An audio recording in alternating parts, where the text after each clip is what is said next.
যদি এই আসামিদেরকে গ্রেপ্তার না করা হয় তাহলে আমরা 24 ঘন্টা পরে আমরা সুষ্ঠু মন্ত্রণালয় ঘেরাও করব এবং শুধু ঘেরাও করে আমরা ক্ষান্ত হব না, তার পদত্যাগ নিশ্চিত করব।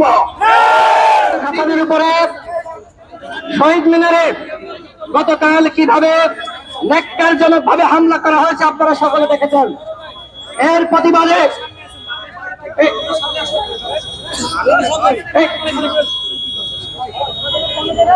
প্রতিবাদে আজকে আমরা শহীদ মিনারে বিক্ষোভ সমাবেশ করে আমরা 24 ঘন্টা সময় দিয়েছি।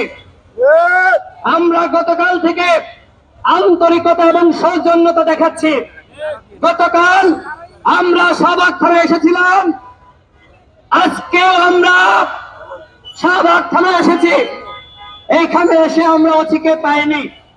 অচি নাকি আসামি ধরার জন্য গিয়েছে। এরপরে আমরা এখানে অচির সাথে টেলিফোনে কথা বলেছি, রমনা ডিসির সাথে টেলিফোনে কথা বলেছি। তারা আমাদেরকে আশ্বস্ত করেছে তারা অনতিবিলম্বে আসামিদেরকে গ্রেপ্তার করবে। আমাদের পক্ষ থেকে আমরা 24 ঘন্টার আলটিমেটাম ডিসিকে দিয়েছে।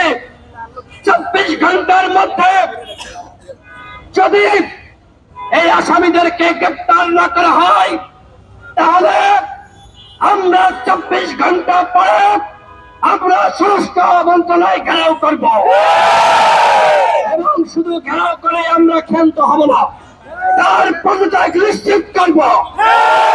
তিনি কেন আসামিদেরকে ধরলেন না?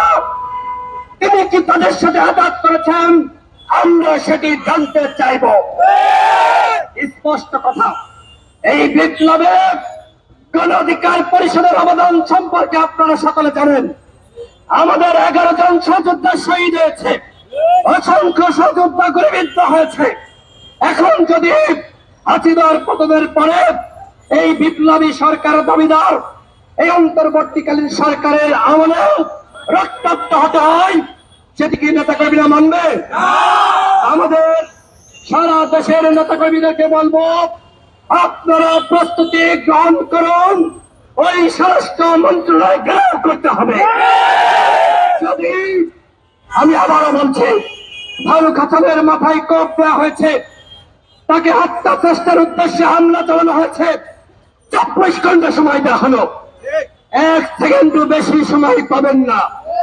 এর মধ্যে আসামিদেরকে গ্রেপ্তার না করলে স্বরাষ্ট্র মন্ত্রণালয় ঘেরাও করা হবে, একই সাথে তার পদত্যাগ নিশ্চিত করা হবে।